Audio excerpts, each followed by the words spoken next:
If one of the nurses will ask you, hey, Rebecca, can you please get me a chalks? What will you get? This one or this one? If the nurse will ask you for a bed pad, what will you get? This one or this one? In today's episode, we will talk about some or most of the terms you need to learn before working at bedside in the United States. What is case management? What is NP? What is PA? What's the difference between a referral and a consult? All this and more. I have a long list over here. I think I have about 33 terms that you need to learn before working at bedside. Hello, this is your nurse Rebecca for PINOY Nurse Portal. So without further ado, let's go get right into it. All right, let's start with the word sitter. I have a separate vlog about this one where I talk about the responsibilities of a sitter. But you will hear this a lot for combative patients, for patients that are not safe to be on their own in their room, they will need a sitter. A sitter's job is to make sure that the patient is safe. For more details, please refer to this vlog with this thumbnail over here. But a sitter basically is someone that sits with the patient to keep that patient safe. Next, we will talk about SNF, shelter, group home, home health, and what else? What else did I miss? Hospice. I have a lengthy discussion about this topic in a separate vlog, and this is the thumbnail over here. Okay, so let's proceed by talking about shelter. Shelter is basically a shelter for homeless people to go after discharge. The homeless patient can choose not to go there even if he has a referral to that place. He can decline that offer. For what reason, I don't know. But you have to know that when you are discharging a patient and when the nurse who will give you a report will tell you that this patient is going to a shelter, what he meant is that a place for homeless people. Do they need insurance to go to a shelter? The answer is no. Okay, next, hospice. I have a separate vlog with this thumbnail over here, but let's just go over it briefly. Hospice is a place for patients to go to when they no longer want to be resuscitated and the prognosis is not looking good. Do they need insurance to go to a hospice? The answer is yes. Next, home health. This is a service given to the patients at home when they are discharged by the insurance. For example, they need IV antibiotic and wound care. The insurance will provide for these patients. Can all patients have home health care at home? The answer is no, because it depends on the type of insurance that the patients have, which means that yes, the patient needs an insurance to have a home health service at home. Next, group home. Lengthy discussion in this vlog over here, but group home basically is a home where the patient can go if they don't have relatives that will take care of them at home. So what the group home will provide are meals, and they will assist them with doctor's appointment and with their medication. Next, SNF or skilled nursing facility. It's like a hospital, but not really, because they don't have an emergency service. This is when the patient is ready to go home, but not quite yet. So for example, they need long-term antibiotics, or they still need physical therapy for rehab that their insurance cannot cover a home health service for them.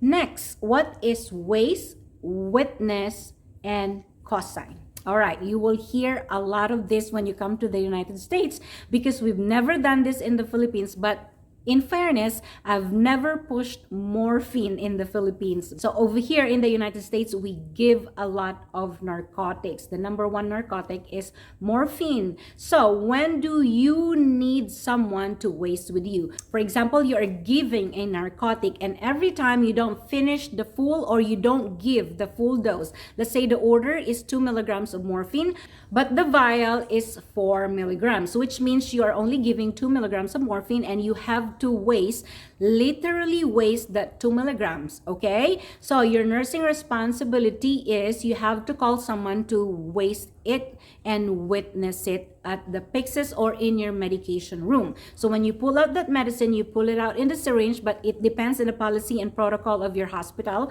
Refer to that, okay? You pull it out of the syringe and you literally have to show the other person who is witnessing that waste that you are wasting that 2 milligrams. So whether you dilute or not your morphine, it's up to you. In my case, it depends on the narcotic history of the patient. Some patients don't like it diluted, but if your policy tells you to dilute your morphine, then you have to follow the protocol whether your patient will like it or not, okay? So that's wasting. What is cosign?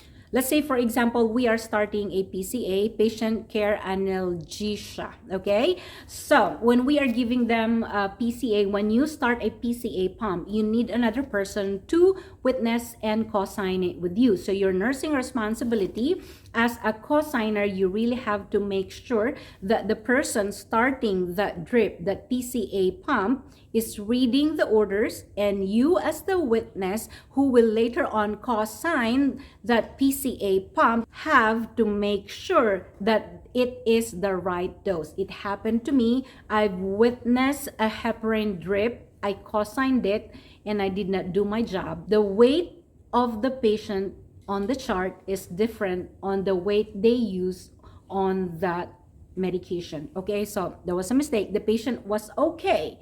All right, but that was a mistake. I was written up. I was called to the office. So nursing responsibility, every time you witness, make sure that it's the right dose, okay?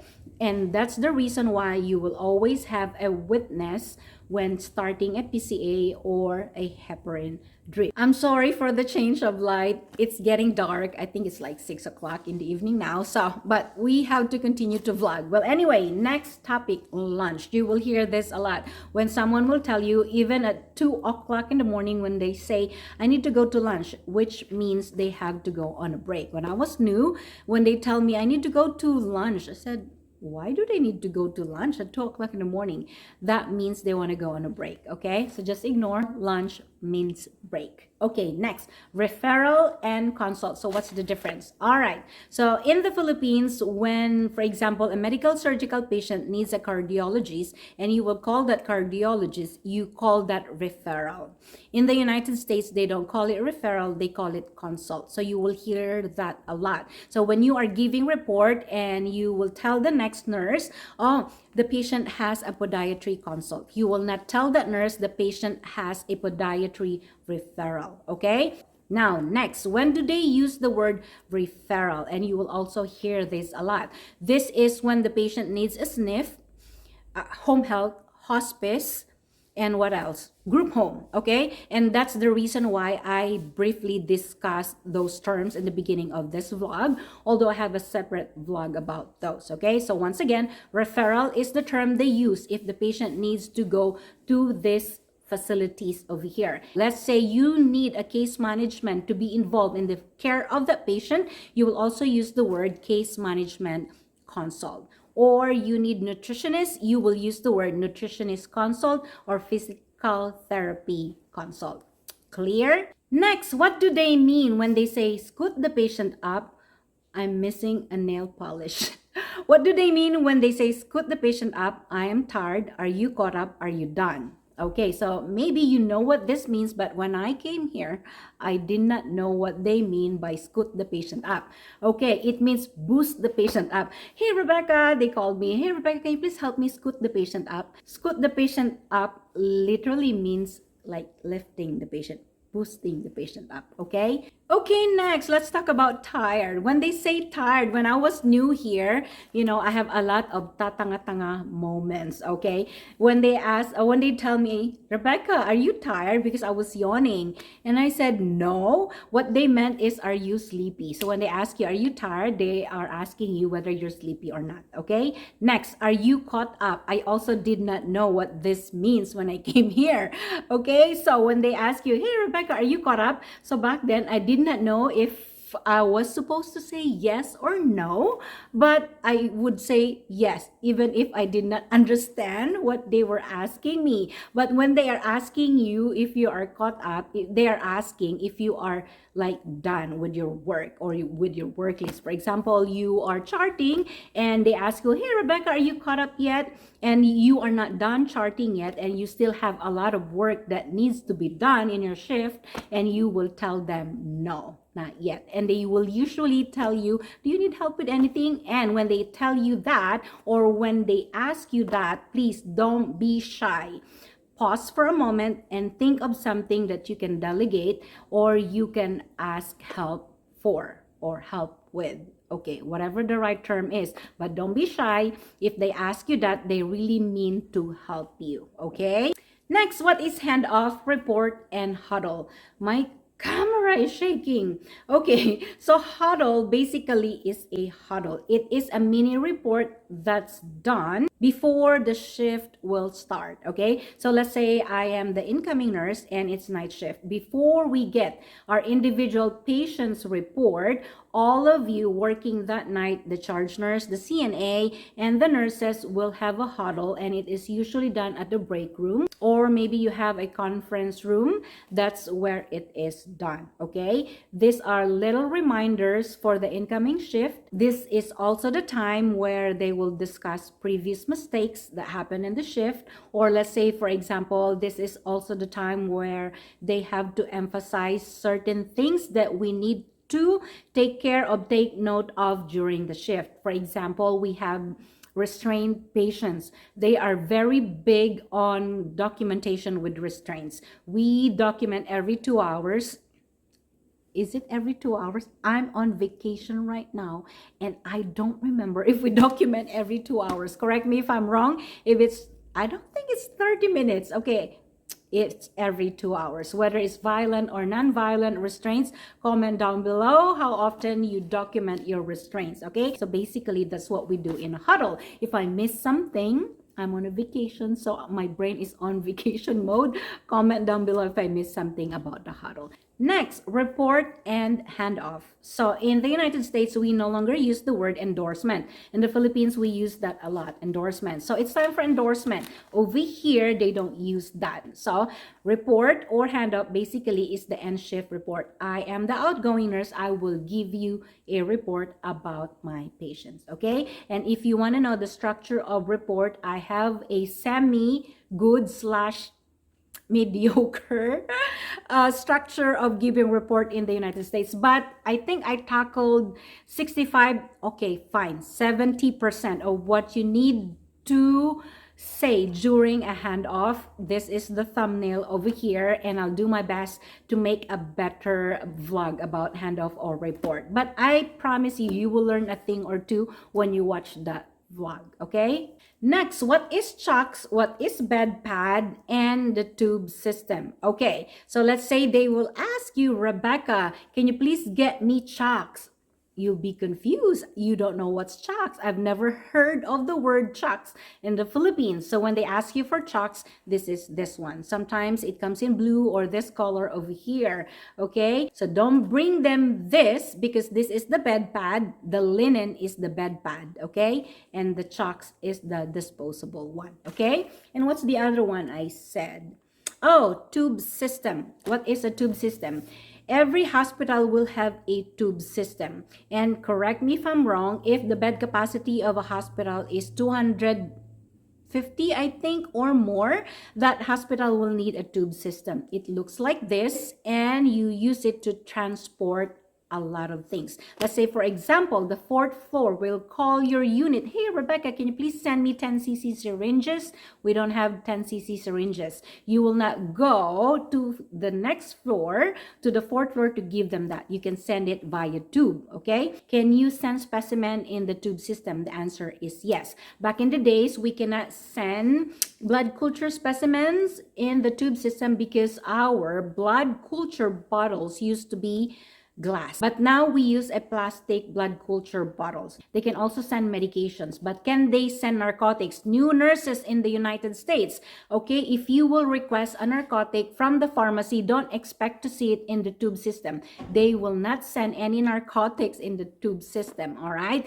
They have to hand it to you, and depending on the policy and the protocol of your hospital, you have to sign it when you receive it. Or what they will do is that they will fill your Pyxis machine, okay? Next, what is Pyxis or AccuDose? Depending on the facility or hospital where you will go, they will have a Pyxis. This is where we keep our IV fluids and our medication. So when you are giving medication to a patient, all of these meds are stored in the Pyxis machine. So when you are hired the first time, or you are first hired, whatever is the right term, you will have a specific user ID.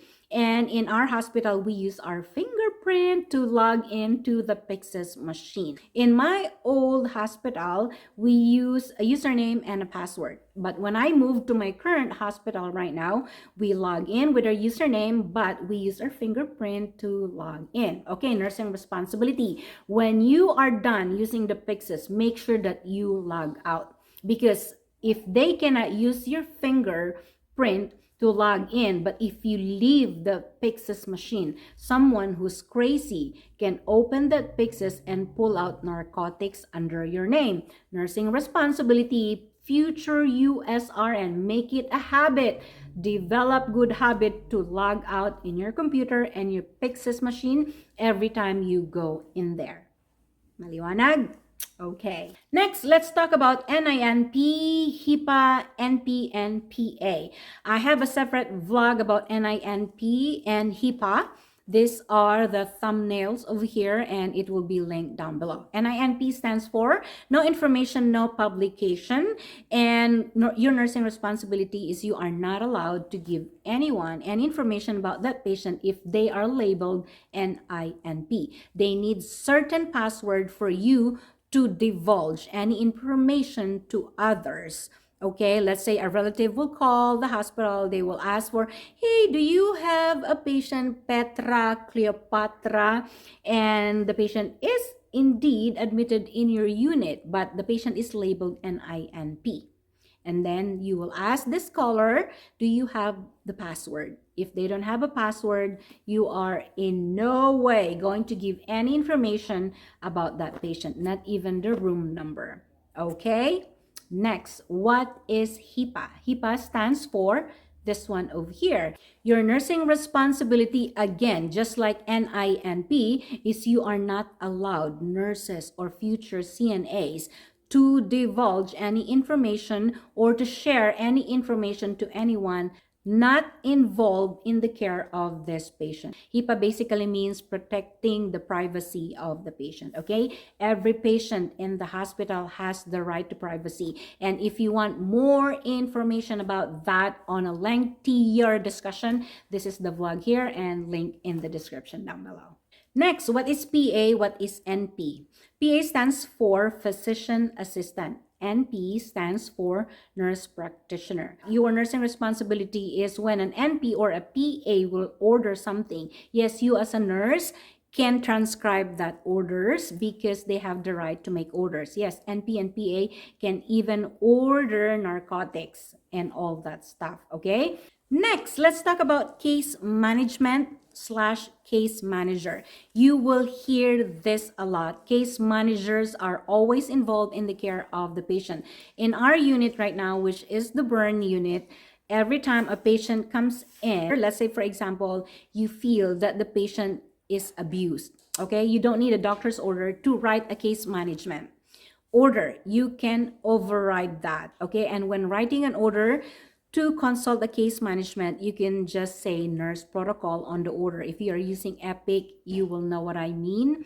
But when you come over here, check the policies and protocol of your hospital. But in our hospital, this is one of the things that you as a nurse can order without a doctor's order, which is a case management consult. And one of the instances that you can order a case management without a doctor's order is when you suspect the patient is abused. Okay, so what do case managers do? We will have a separate vlog on that, but I just want to let you know that you will see a lot of case managers in your unit, and they are a big help. Next, what is APS? What is CPS? What is officer? Okay, let's start with the word officer. So, if you are going to work in a hospital where they cater to inmate patients, meaning prisoners, usually there are officers or jail guards that will go to your unit. Okay, so you address them by calling them officer. Let's say you need something from them. Hey, officer, can you do me a favor? Can you please unlock the patient's shackle? He needs to go to the bathroom, or he needs to go to the restroom. Okay, so you call them officer. You don't call them sir. In the Philippines, it's so confusing now. You don't even know. Everyone is just sir and ma'am. Over here, you don't call your CEO, your manager, ma'am or sir. Even the jail guards, you call them officer. Okay, I think I have a separate vlog about addressing others. I think this is the thumbnail over here, if I can find it. If not, no, nothing here. But I'll try to link it in the description down below. Next, what else did I tell you? Oh, APS and CPS. Okay, in the United States, don't be surprised. It was a big surprise to me, but you will see a lot of abuse. Maybe not a lot. It depends maybe on your demographic. But in the community where I used to work with my old job, you will see a lot of abuse children. You will see a lot of abused adults. So CPS stands for Child Protective Services, and APS stands for Adult Protective Services. It may not be called like that in your state, but just know that there are services like this in your hospital. So what's your nursing responsibility? Every time you suspect abuse of children or adult, you have to call this. Okay, next, let's talk about PICC line, FlexiSeal, and transport. Okay, PICC line looks like this. It stands for peripherally inserted central line catheter. Can a nurse put a PICC line? It depends on the policy and protocol of your hospital, but in our hospital, me as a bedside nurse, I cannot do PICC line. You will have a PICC team in your hospital. They come in and they insert it. Your nursing responsibility is change the PICC line depending on your policy and protocol, and make sure it's drawing blood. Every time a PICC line is clogged, you can get an order for alteplase. Ask the doctor, doctor, can you please write an alteplase for this patient? And they can write the alteplase order as PRN. Okay? Next, ano na lang sinabi ko? What else did I say? FlexiSeal. FlexiSeal is a collection device for number 2. And by the way, what is number 2? Number 2, when they say number 2, is poop. When they say number 1, it's pee. Okay? If you want more information about FlexiSeal, I have a separate vlog thumbnail here, and I'll try to link it in the description down below. Sacral heart. What is sacral heart? Okay. They will ask you, hey, Rebecca, can you please get me a sacral heart? So what is sacral heart? Well, sacral from the word sacrum, which is the sacrum, and heart is a heart. Okay. But this is this one. We use this for patients that are high risk for developing bed sore or skin breakdown. Okay, so if the patient already has a skin breakdown, can you still use a sacral heart? Well, check the policy and the protocol of your hospital. Again, in our hospital right now, you are not supposed to use sacral heart if there is an existing skin breakdown. Okay, you use this to prevent. Next, let's talk about the word transport. You will also hear this a lot. There are 2 types of transport. Okay, the transport in your hospital and the transport for patients that needs to be transferred to a different facility. What's their responsibility? If you need blood in our hospital right now, yes, you can call transport to pick up the blood for you. If you have specimens that needs to be transported, let's say your tube system is not working, you can call transport to transport transport that specimen for you. Now, it depends on the hospital you are working. In our hospital right now, my favorite hospital so far, we are spoiled. We have transport, and they can usually do that for you if your CNA or the people in your unit are busy. Okay, transport in the hospital will also transport patient if they need procedures to be done, if they need to go to OR, CT scan, MRI, and all that stuff. Okay, and what else? What are the cases that we can call transport? Let's say we need a wheelchair and we don't have wheelchair in our unit. You can call them, hey, can you please get a wheelchair from this unit? Or if you need a bed, you need a recliner, they will transport it to you. Now again, not all hospitals will treat you like that, but I am spoiled in my current hospital right now. That's why I love them so much. And yes, we do have transport. Now, what is a transport outside? This is a company that the case management or case manager will call to help transport a patient from the hospital to another hospital if they are transferring hospital to hospital or if they are going to another facility. So is it an ambulance? Not necessarily, okay? But when calling, let's say you don't have a case management, you don't have a secretary, available secretary, and you need to call transport, make sure that you know what type of transport you're calling for. They will ask you, is it a stretcher or a wheelchair?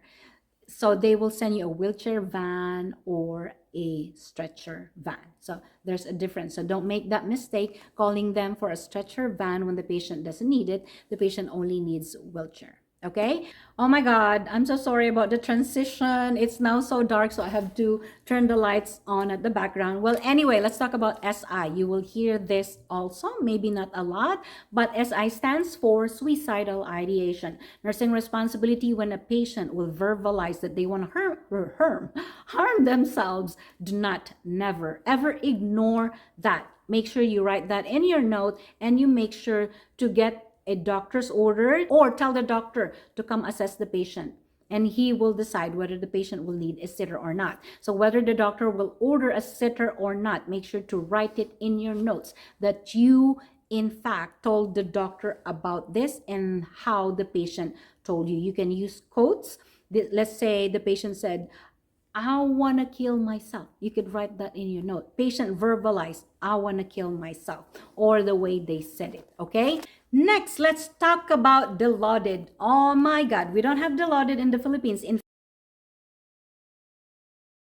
fact, I've never even given morphine in the Philippines. And when I came here, I encountered Dilaudid, and most patients who has chronic pain, they usually take Dilaudid. Dilaudid comes in IV form and PO form, okay? So Dilaudid is a type of narcotic, and it is more potent than morphine, okay? If I'm not mistaken, and correct me if I'm wrong, 1 milligram of Dilaudid is equivalent to 14 milligrams of morphine. And I'm talking about the IV form. So your nursing responsibility when you are giving Dilaudid, especially for the first time, you have to ask the patient, are you allergic to Dilaudid? If they're not, you have to ask them, have you had Dilaudid in the past? Okay? And next, nursing responsibility, check their vitals. If the blood pressure is in the 90s and they are usually in 120s or 130s, I will have second thoughts in giving the Dilaudid to the patient, okay? And you have to discuss it to them. Tell them,